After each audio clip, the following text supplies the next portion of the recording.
I did what I was told, I did it the way the operations manager taught me, and it took me years. I had a lot of arguments trying to understand something that I was not educated in. So I feel like I got pretty good at it. And so it's kind of a passionate topic of mine. So my goal here today is kind of be a resource. It's sort of like fox in the hen house sort of thing. I like very much, if there are questions or concerns or thoughts, I'd like to be a resource. So the goal is here just to bridge the gap. There's kind of this age-old field versus office kind of a culture thing. I've felt it, I've lived it, I see it with our clients still today. So I feel like it still kind of goes on in one way or another in different businesses. So we're going to talk a little bit about, how do we know if we have a problem? Do you have that culture? How do you know if you have it? Talk a couple of ways to look for places where you might have that cultural problem. Might be really obvious, people might just tell you that. We hate the office. Please go away, Mr. Bean Counter. I don't know, you may hear that in the field. What does it look like from a PM's perspective? So that's kind of, that's my particular expertise. I was out there in the trailer trying to count those beans for you and make sure it was done right. Listening to Al now makes me really think about how important it is. Some of those project managers, well, are they coding cost correctly? Are they paying attention to their billings? Those impact your ability to do your job well. I knew that, but having followed him, it really highlights what we're talking about here. And then I have I hope it's fun, I don't know if it's fun or not, but it was fun for me to put together. What does it look like from the accounting perspective? So you're wondering, he just told me he's not an accountant, so that part is not going to be worth my time. Put together 5 things that you think your project managers understand, but probably don't. So we'll talk about those. So symptoms, this is the crowd participation part of my speech here. And you can just shout it out, raise your hand, whatever you want to do. Symptoms, who's feeling, or give me an example maybe of any symptom you're feeling of not having a really great field versus office culture. Are you feeling that negative dynamic? What does that look like? How does that show up in your office, your daily or weekly encounters with the field? Paperwork not coming in, contracts, signed, all the documents. Okay, excellent. So that was paperwork not timely, not correct. Okay, good. That's a good one. Lack of attention to deadlines. Excellent. That's a good one. So they don't follow the end of month close, or turning in their forecasts on time, or both. Getting their invoices approved on time, maybe. What else? A couple more. They view the Whitbread meeting as their worst day of the month. Yes, okay. That's a good one. They have no idea why you're having that meeting. That's part of the problem. Any more? When you're responsible for doing collections calls and you call customers and they tell you, well, I just talked to your vice president yesterday or the day before a meeting, don't you two talk to each other? Yeah, that's a good one, right? So you have an operations manager or a vice president of construction or whatever you title that person, and they don't talk to their clients about getting paid. They don't want to. It's easier when mom handles it or dad handles it for you. It's much more easy to negotiate change orders that way. So I listed a couple. Those are all really good. I think I actually may even have some of those. So frustration in general, would that be a nice umbrella? I think that covers a couple of everything we just talked about. Project profitability may be unpredictable, could be a symptom you're seeing when things aren't exactly aligned, right? Maybe it's unhappy customers, so going back to that billing, or maybe how they're administering the contract specifically could result. Unhappy customer calling accounts receivable, or getting a call from accounts receivable rather, might not make them super happy. So contractor defaults, that's one I didn't hear. I hope that's not happening to anybody. But if the finance department and the operations group are not aligned very well in understanding what that could look like before it showed, being able to see around that corner, that could happen. Projects are profitable right up until the end of the job. Is that happening to anybody? Never happens, right? Just falls right off a cliff. I just never understand that one. Chronic cash flow problems. Or maybe even perhaps unpredictable cash flow. That could be chronic, or it could maybe just be really unpredictable. Bad culture, I kind of mentioned that one before. Project managers hide money, but they think they're hiding money. Anybody experiencing that one? Bury some money in a cost code that they don't think you're gonna know anything about, like, I don't know, the escalator in a one-story building, something like that. Persistent underbillings, also not fun, especially when it comes to cash flow, right? Poor communication. So we kind of covered that. I think that was also a theme in the examples. So, these are just a few, by the way. I mean, I know there's probably more, but I tried to just get kind of a feel for. This is what it can feel like. It seems like this is a fairly persistent issue. Hopefully we can kind of at least begin to bridge that gap and help the kids play better. Okay, so some places that we've seen. So this is, some of this is from my personal experience, my personal professional experience, having worked at multiple general contractors, and also with our current clients. We see this a lot. So this is a little bit of a mix. So you have silos in your business. So does the finance and accounting department live very separately from the operations department or group, or however you kind of think about that? Do you guys ever talk to each other like the client asked? So some ways to think about this is, I'm extremely process oriented. It's just the way my brain works. And I think a well-defined, repeatable process is like the coolest thing in the whole world, because you can count on it, or at least you're supposed to be able to count on it. It creates a cultural norm. Repeatability is also cool. It creates a rhythm. Another way of thinking about that, I heard a really great quote once. Every system is perfectly designed to deliver the results that it was designed to deliver. Another way of saying that is, if you're unhappy with the results you're getting out of things, you have a crappy process. That's the simplest way to say it. Do you have clear lines of authority or responsibility between the two departments? So let's say that you feel like you have some good processes, but is it super clear where those lines of authority, maybe communication, could be limits of authority or responsibility for receivables? Who's doing the collections? Whose responsibility is that? Has it ever been discussed, or just kind of work out to be you? Because. And this is a really big one, understanding common goals. I think if there's a theme to any of this, from my perspective, it's making a concerted, a disciplined effort to understand what the common goals are. We all work for the same company, and we all want to make profits. It's generally the goal, or to simplify anyway that way. Do your project managers or your operations people understand what the goals of the company are?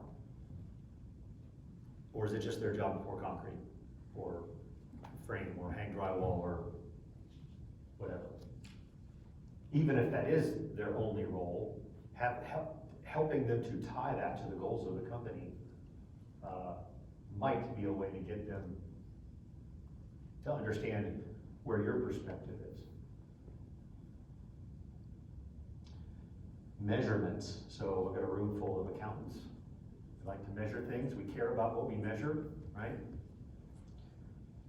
And again, I'm thinking about this in two perspectives. It's from an operations, I'm the project manager telling you, I kinda understand, I kinda feel your pain a little bit, but, if I don't know exactly how I'm being measured in the field, if the only metric is the bottom line profitability of the project, which is a good metric, by the way, but there's so many things that go into that, how you get to that.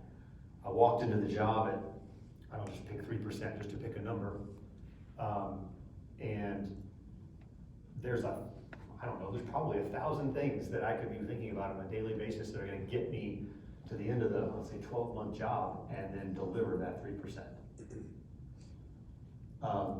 Which also I'll just add, if you understand what those smaller pieces are, maybe you can tie that to an incentive compensation plan or something like that. Incentivize your project managers or field managers or superintendents or whatever. Gives you multiple ways to assess their performance.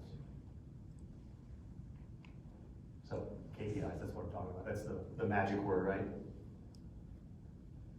Communications. You're having regular meetings. You have a monthly WIP meeting. They hate it. Kind of get it. They don't understand the calculation is probably the biggest reason. But you rely on them so heavily, right? If that cost to complete isn't right, that WIP is pretty much crap. And then you find out next month, oh yeah, that I was hiding money from you. And I can't tell you about that because you'll take my money away or something like that, right? So, I want to play a little game. Do you think that you and your operations group speak the same language? Do the words that you say mean the same thing to them? And vice versa. So, the exercise here is the word mud. Mud could mean saturated dirt. We all know what that means. We've heard, hey, I got some mud on my shoes. Jack knows that also means the mud will be here at 3 o'clock. Concrete's coming, right? Could also mean joint compound. Anybody that's hanging drywall knows you call it drywall mud. There may be a couple others up there, but those are the easy ones. So it's a slang term that means a lot of stuff. And they're all right and they're all wrong, right? Profit. Okay, so now I'm in your land here. I hear profit. Net income, also an accurate term. EBITDA gets thrown around all the time in front of operations people. They have no idea what that means. It drives them crazy. They feel like I should have taken accounting in school. I wish I'd paid attention, whatever. EBITDA could be your profit, your bottom line net profit. In some cases it is. And then earnings is another one. You don't hear that a lot so much unless you're publicly traded, but it's kind of the same thing. All those, again, kind of right, kind of not. But we hear those terms interchangeably and it frustrates them to death. The point is, coming up with some common language and maybe some training, maybe some just basic rules of engagement on this is now that you have a complicated job. Al just stood up here and talked about stuff I didn't have any idea what he was talking about. It triggered my anxiety like nobody's business. But there's some simple concepts, I guess is my point. There's some simple concepts that I don't think is beyond a project manager or superintendent to understand to help you or help him help you. The Jericho wire concept. So a couple more things. Do you have clarity in who has P&L responsibility for the project? Just kind of rhetorically sort of ask. If I said to you that the project manager absolutely positively has P&L responsibility for the project, is that a 100% universal yes? I can tell you in our travels with our clients, that's not universally true in this industry. But they'll say they do, but then they don't have access to reports, to cost data, etc. So there's a disconnect. I think you absolutely do. In my mind, I was trained a project manager is not a project manager unless you have complete and total control over the P&L of that project. I was actually told that I needed to be okay with the idea that I made career decisions every single day.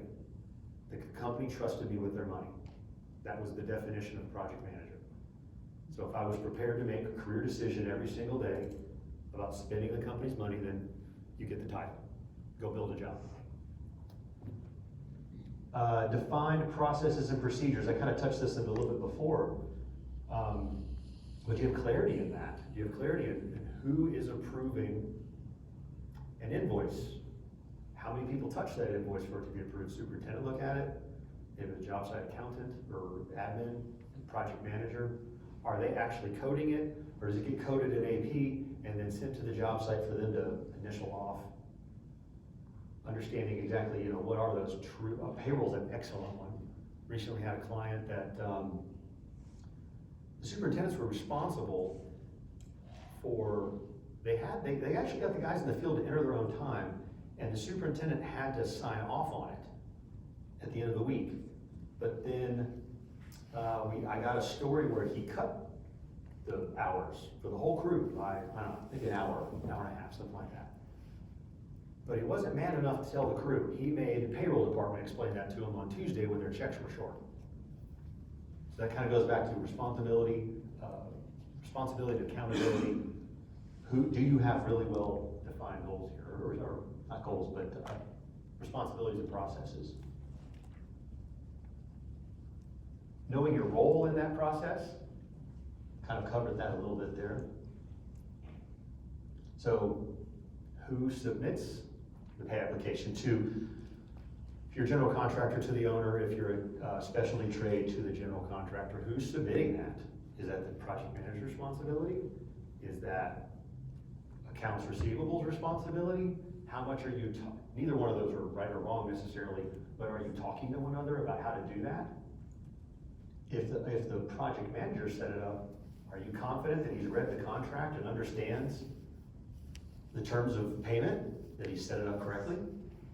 Especially considering Al's point about billings and methods of calculation and those types of things. Has he set your pay up correctly? So you can stay, hopefully, a little bit billings in excess and instead of underbilled. Responsible for collections, that came up a couple times. The PMs even have a role in AP for that matter. I've seen that, where the project managers don't even see the invoices. They have no idea what they're spending. There's no check and balance there whatsoever. I don't recommend that. I mentioned this before, accessibility to project cost data and reports.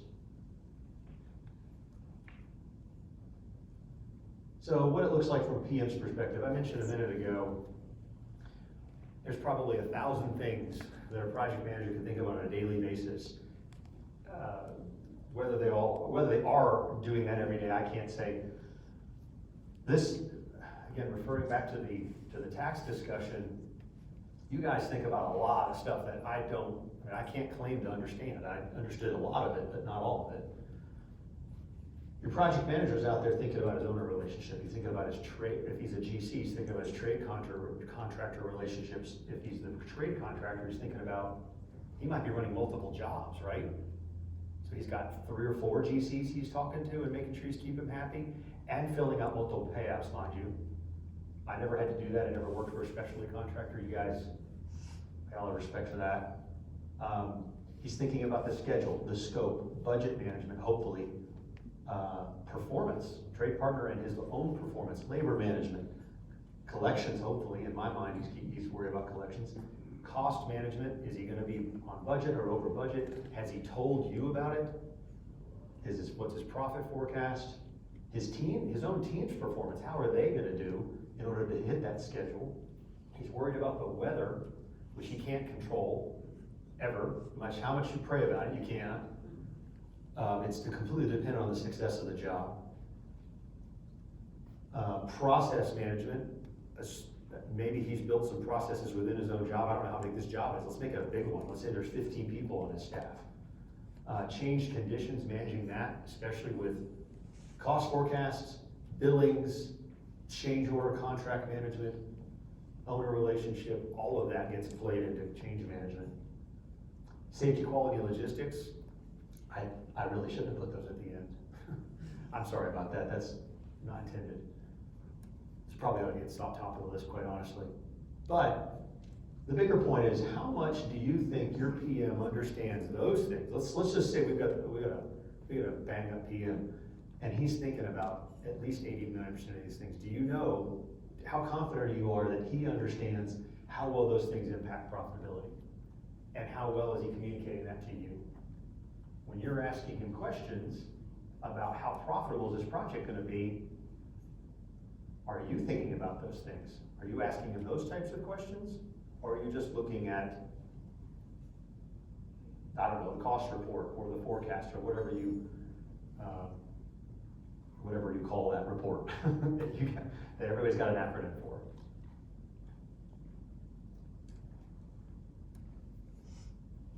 So, it's vital that we know this. This is kind of rhetorical. We know that it's vital that operations and accounting work well together. It should be seamless. You have clear communication. Why are we doing certain things? You know, I have this certain report that I need you to provide me, Mr. Project Manager. If one knows why they have to do it, they may not like it, but at least they can get past the, I don't even understand why I do this every week or every month. Also, I'd add there, I always designed, I got pretty good at, because I told you, I was a challenging project manager. I needed to know stuff, and so I'd get into arguments with my finance managers trying to understand, you know, what they needed from me. So once I figured that out, I just designed my life around the reporting structure. I would rearrange the way the project ran, so I didn't have to run around for a week at the end of every month, recreating stuff to fit your report that you needed. I know there's PMs out there that are doing that. I just reverse engineered it. I just said, help me understand what is in this report, and then either I figured it out myself or I got help to figure out how does it build up? Okay, well, I'm just gonna design my project processes around that. So at the end of the month, I hit print, or send these days, I guess, but back then it was print. But the why is important there. Repeatable, consistently applied processes, again, that goes back to, it's also communication in my mind. Common language, I mentioned this again, but I want to play another game. Think of a brick. So this is going back to language again. Are we on the same page as far as what do words mean? So I'd like everybody to take just a quick second and imagine in your mind a brick, the humble brick. Okay, it shouldn't take very long. Can I need 2 people, raise your hand, tell me, describe what you're imagining when I say the word brick. I'm gonna ask Al, you describe a brick for me. Smaller than a shoebox, red, used to the outside surface generally of our building. Okay, great, that was a great description and accurate. Anybody else, one more? Small plastic toy that my kids play all day Lego. Okay, I like how you think.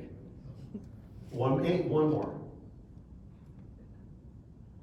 Okay, all right, I'll end the suspense. There's a brick, pretty close, red, that is 7 5/8 by 3 5/8 by 2 1/4. That is called a modular brick.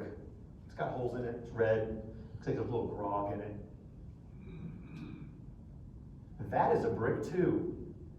You know what, it looks a lot like that modular, except you'll notice that it's bigger. It's 8 by 2 by 2, that's a queen size brick. Not something that anybody in this room I'd expect would know. But there's also a jumbo brick. Looks just like that, just bigger. Those are bricks. Those don't have holes in them. They're not even fully red. They're kind of orange and they're beat up. They're really cool. They're gonna be refurbished or reused somehow. And that's you back there in the corner, isn't it, Todd?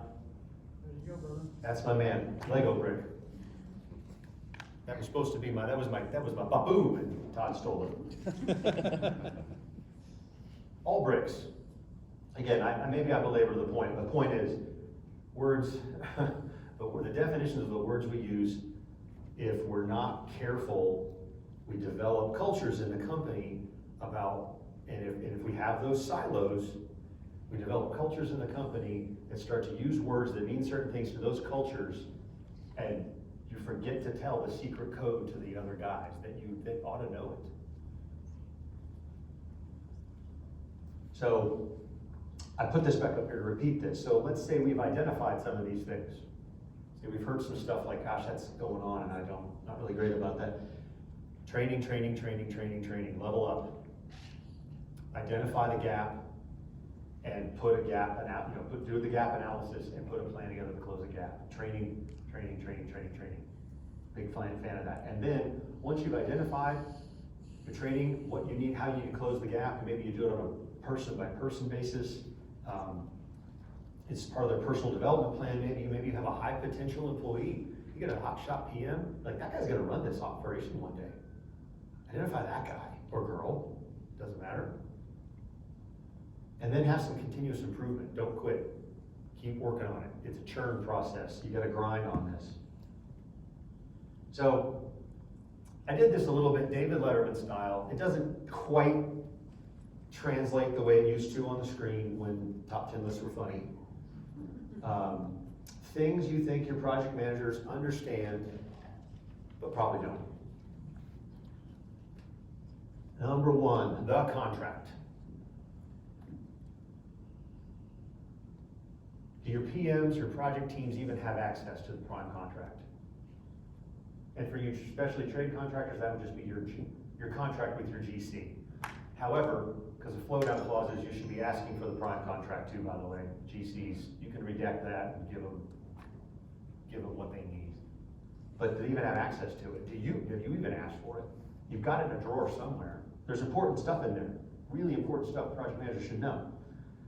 Have they even read it? Let's say they've got access. How would you know if they read it?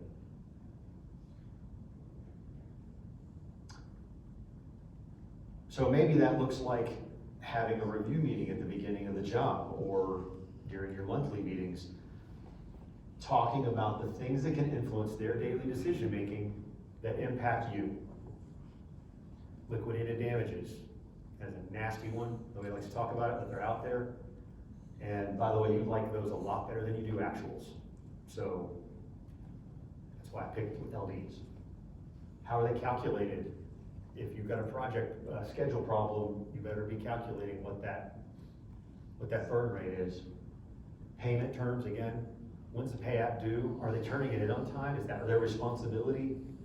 If it is. Entitlements. Entitlements, I mean like change, what constitutes a change on the project? And for you GCs out there, this is true for the trade contractors too, but in the GC's prime contract, there's a lot of definition in there about what is the scope, what is not the scope, what is a change, what is not a change. Notification requirements, if there's a change, how many hours, or days, or weeks do I have to tell somebody about this? This isn't lawyer stuff, this is project manager 101 in my opinion. They have to know the deal. And I think in terms of closing whatever divide there may be, I think helping them understand these terms, these are specific ones I brought up because they affect the books. There's a whole lot of other stuff in there. But spending some time talking about that together, making sure everybody knows the score. Pre-qualification is another one that you think your project managers might understand, but probably don't. And I'm speaking specifically about SDI here, although you may be using just other kind of, just a pre-qualification process on your own, just to make sure your vendors, your trade partners, are the subcontractors, trade partners that your project managers are choosing, are they financially sound? Now, if you're in an SDI program, they're absolutely making sure that you know about this and are checking this. You've got a pre-qualification process. My point here is, do your project managers understand why?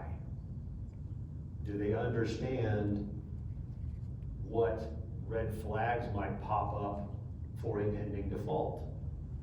Again, so they can communicate that to the rest of the company. to adjust. And if you specifically, if you're using an SDI, I wouldn't say certain PMs, I spent time learning it because I wanted to, because I'm a dork. But they at least should be familiar with what the financial ratios that you're using to analyze your subcontractors, trade partners, at least be familiar with them. Understand conceptually, I got debt to equity and cash on hand up there. And mostly I think they need to understand, what does that mean in the real world? Like, they don't have to become an accountant to understand, if one of those goes upside down, this is the bad stuff that starts to happen. And that's when you start to have to pay attention to that. When was the last time your sub showed up on site? Have you been having trouble getting a hold of him? Is anybody even returning your emails? That's what it looks like in the real world when the defaults start showing up.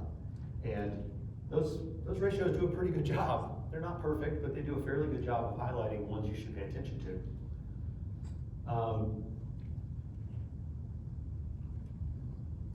And let's say could your PMs create a legitimate mitigation plan? Say you've got to sign this guy up. I mean, there's lots of good reasons why you shouldn't, but there's lots of good reasons why you should. Could they actually create a workable mitigation plan that your carrier is going to require? But it's not just for paperwork, it shouldn't go in the file. You should actually use it. Another thing that your project manager probably ought to know is forecasting. And what I mean by that is, I mentioned this before, a bunch of savings show up at the end of the job, just magically appear. Wow, look at all that savings. And the PM wants credit for it. He needs to be patted on the head for that. How'd that make your whip look? Kind of blew it out of the water probably, right?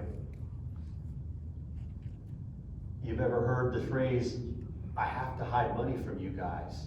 You're gonna take my profit. I need that money. Well, if you've ever heard any of those or some version of that, I don't think your PM understands forecasting properly. He's blowing your whip right up, you know it or not, he's blowing your whip up. He's squirreling money away, he's not forecasting costs correctly. There's legitimate reasons why you need to hold money back for, I have this sub over here, or this vendor that I'm a little worried about, I got a good buyout on that guy, but I'm not gonna let that go to profit just now. We're only 10% of the job. There's good reasons, but then there's time and reason to own up. Okay, we're doing pretty good here. We can release that now. Let's bill for it. Let's get paid. Of course, that also depends on the contract type too. I get that. So, do you think your project manager understands how a dollar flows through his project and up to the company? If he's ever said any, or she has ever said anything like that to you, he does not, she does not. Because if they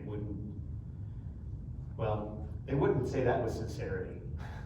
They would have to have a smile on their face if I couldn't have gotten away with that. So then all of that makes you kind of wonder, well, how's your reporting? Do you trust it? When they give it to you, do you believe what you see? Are you asking questions for validation, verification, something like that? The WIP report that came up, they hate that meeting every month. Totally believe that. It's because they don't understand it. I'm speaking in pretty broad generalities here.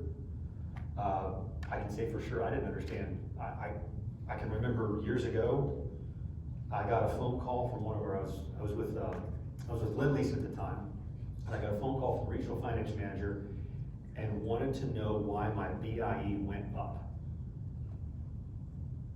And she was pretty upset about it. And we got on the phone and she challenged me pretty hard. She was digging into the schedule. She was digging into all kinds of stuff. And I was like, Gail, billings in excess is a good thing, right? That means that I've billed for more money than I have cost, right? That we're cool on that calculation, yes? She said, yeah. Why did it go up? I said, because I'm good at billing, I don't know. I mean, I got an idea, but why am I in trouble? I feel like I'm in trouble. Well, because I'm afraid you're not gonna have any money to bill for at the end of the job. What happens if we get there in the last month, there's nothing to bill for? It could be a lot of bad things. That was an education for me. I had no idea. I didn't know what the hell she was talking about. So your project managers probably have a relatively good understanding of what an S-curve is, but I don't think they've ever seen the whip curve. That's my little drawing. Sketch that up quick. They definitely don't know what the matching principle is that drives that, unless they took more than the one required accounting class, if they went to school, moved to college. I took accounting, I didn't remember that, because I slept through accounting. I didn't want to be an accountant, but they made me take it. Okay, so we're doing good. I know that I'm between you guys and drinks or traffic, whichever you're choosing, so. The number one thing that you think your project managers understand but might not is you are not the enemy. This goes back to my larger theme. If there's a culture of us versus them, get out of my trailer, you bean counter, any of that kind of stuff, you should address it. And whether that means you and the CEO, or you and the operations director, or director of construction, whatever you call that, sitting down and talking about this and starting designing some ways to work through this, I recommend it. I mean, I put a lot of stuff up there. Maybe you don't have to do all those things. Maybe none of these things apply to you. I hope that's true. I personally got a ton out of our monthly and quarterly reviews. I use those personally as times for me to learn as the project manager. Like, I got the CFO sitting in front of me. I don't understand what's happening here, and I'd like to understand it better. And we talked about the project and how that impacted the bigger picture. You can draw better than dashed lines. You can draw straight, solid lines from that project to the income statement of the company. So in that monthly discussion of project health, make it a holistic approach. Really talk about the schedule. The LD, we have LD. What are the contract parameters? Are we following the contract? Are we in trouble at all with regards to entitlements or notifications? Use it as a time to align the team and educate. You guys are responsible for the financial, the financial health and well-being of the company. The project manager is responsible for the financial health and well-being of that one project. And let's say you got 15 projects or 20 projects. So I see a lot of alignment there. You measure it a little bit differently. You don't have an income statement on a project. It doesn't really quite look like that, although you could. You need more detail than that. But the point is that the basic structures are there. For some reason, they don't teach project managers this stuff. They just don't. They just tell you to go out there and learn how to build a building. And they should know how to build buildings. That's their job. But gosh, what great builders could they be if they understood a little bit more of the finance side of it? They could make better decisions. They could make better buyout decisions. They could make better schedule decisions. They could analyze a project and do a forecast in a better way. So you guys don't have to have like some sort of Brazilian jiu-jitsu every month to pull it out of them or convince them or I don't know, whatever. And then training and cross-training. So the old saw, seek to understand before being understood. You're gonna have some project managers, superintendents maybe, especially. Superintendents tend to be kind of averse to any kind of a desk or sitting down or table of any kind. But maybe a little bit of cross-training wouldn't hurt. What if you took your AP team, APAR, all of them, payroll, the whole back office, take the back office out to a project. Pretend it's a topping out. I've done this before. This is actually a lot of fun. You're gonna need to make sure that all those people like have a pair of boots and they're not gonna understand how to dress on a job site, but you can teach them and they really think it's awesome. They really enjoy it. I've talked to AP clerks, AR over the years, and they're like, I don't have any idea what we do out on the job site. I don't have a clue. I'd like to know. So maybe a little bit of cross-training might be one of those just kind of cross-cultural types of deals that builds a little bit of rapport amongst departments. It's not gonna change the world necessarily in one afternoon with some barbecue, but it's a step, I guess.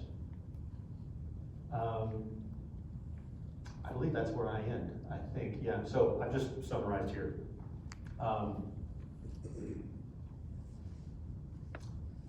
I think I'm done. There's nothing like popping back in my head here. I think I covered it as I went. But I'll ask, are there any questions, thoughts, feedback? Did I say something like, Jeff, you don't really know what you're talking about? Yes? Do you have a reverse cross-training idea? Like, office to the field, what would you do with the field? Some invoices there, or? Well, so, okay, that's a good question. The question is, what would be a reverse cross-training? So I suggested have the back office go out to a job site and let the office or the job site tour them around. The reverse would be, I think there's a scale to that.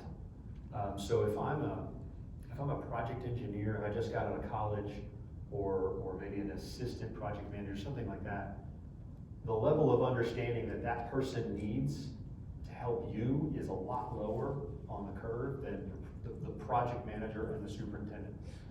So maybe, I like the monthly thing because it's iterative.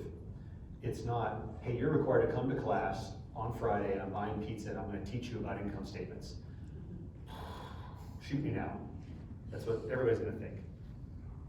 But if there's some sort of an iterative idea of, and those high potential project managers, maybe create